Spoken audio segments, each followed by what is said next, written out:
عالم time کا آغاز کریں گے شاہ صاحب۔ سب سے پہلے تو رمضان مبارک کی پہلی سحری ہمارے لیے 2024 کی، نہ جانے اگلے سال کوئی اور پروگرام کر رہا ہو۔ اللہ پچھلے سال بہت سے لوگ تھے جو اس سال نہیں ہیں۔ اچھا یہ بات کرتے ہیں تو بعض اوقات وہ ڈر بھی جاتے ہیں لوگ کہ اگلے سال بھی نہیں ہوں گے، کیا مطلب۔ لیکن بہرحال ایک آپ موقع سمجھ لیں کہ آخری موقع ہو زندگی کا کہ بخشش کروانی ہے، توبہ کی قبولیت کے لیے ایک مہینہ ہمیں مل رہا ہے یا آخری مہینہ بھی ہو سکتا ہے۔ تو اس جستجو کے ساتھ کیوں کہا جاتا ہے، اس تفکر کے ساتھ کیوں کہا جاتا ہے کہ آخری رمضان سمجھ کے جو کچھ حاصل کرنا ہے رب تعالیٰ کو منانا ہے، اس میں منا لیں۔ استقبال رمضان ہمارا موضوع ہے، تو اس گفتگو کا آغاز ہم اس سوال سے کریں۔ بسم اللہ الرحمن الرحیم، سبحانک لا علم لنا الا ما علمتنا انک انت العلیم الحکیم۔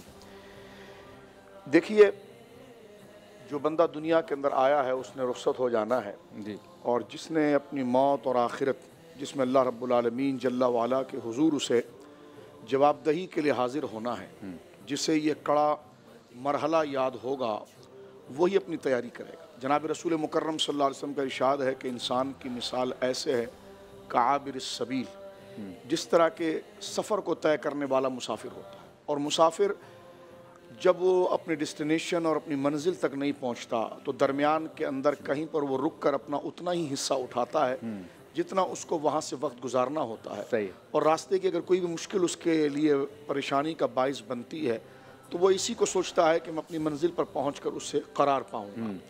اور عبادت کا ذوق بندے کو اسی وقت حاصل ہوتا ہے کہ جب وہ اپنی ہر سانس کو آخری سانس سمجھے، اپنی ہر نماز کو آخری نماز سمجھے۔ کیا بات۔ میں کچھ دن پہلے دیکھ رہا تھا کہ حضرت عبداللہ بن مسعود رضی اللہ تعالیٰ عنہ کے قول کو حضرت محدث ابن جوزی رحمہ اللہ نے نقل فرمایا کہ اللہ رب العالمین جل وعلا جب اصحاب قبر والوں سے یہ پوچھے گا کہ تم دنیا کی کوئی ایک نعمت کا سوال مجھ سے کرو، تو سیدنا عبداللہ بن مسعود رضی اللہ تعالیٰ عنہ کہتے ہیں کہ اصحاب قبور جو ہے وہ اللہ سے یہی سوال کریں گے کہ یا اللہ ہمیں زندگی پھر عطا فرما اور رمضان کی ایک دن ہمیں دیکھنا نصیب فرما۔ اللہ، یعنی اس کی برکات اور یہ عبادات کے اندر جو جس طرح کہ دیکھیں حضرت ابو امامہ رضی اللہ تعالیٰ، نسائی شریف کے اندر روایت موجود ہے، وہ جناب سید عالم صلی اللہ علیہ وسلم کے پاس پہنچے اور عرض کی یا رسول اللہ اپنی جانب سے کوئی ایسی عبادت کی مجھے نشاندہی کر دیجئے کہ جو میرے عمل کے لیے کافی ہوگا، تو حضور نے فرمایا کہ روزہ رکھو۔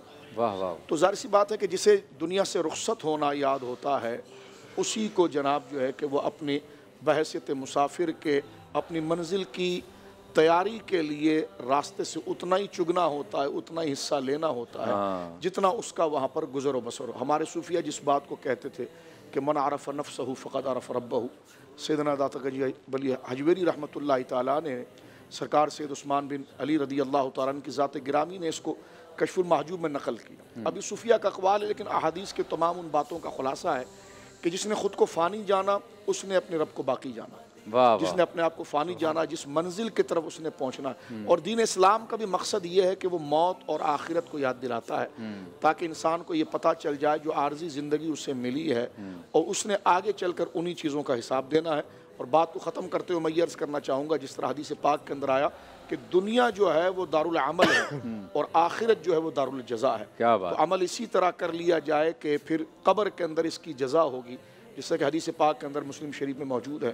اس سے پوچھا جائے گا تجھے عمر دی گئی تھی کہاں خرچ کی ہے، اور تو نے مال کہاں سے کمایا تھا اور مال تو نے کہاں پر خرچ کیا، دنیا بھر کے جھمیلوں کا تو نے علم حاصل کیا تھا، ہماری معرفت اور اپنی تخلیق اور اپنی زندگی کا مقصد تو نے اس کا علم حاصل کیا اور اس پر تو نے کتنا عمل کیا۔ یہ 6 سوالات ہر بڑے چھوٹے ہر ایک کے ساتھ کیے جائیں گے۔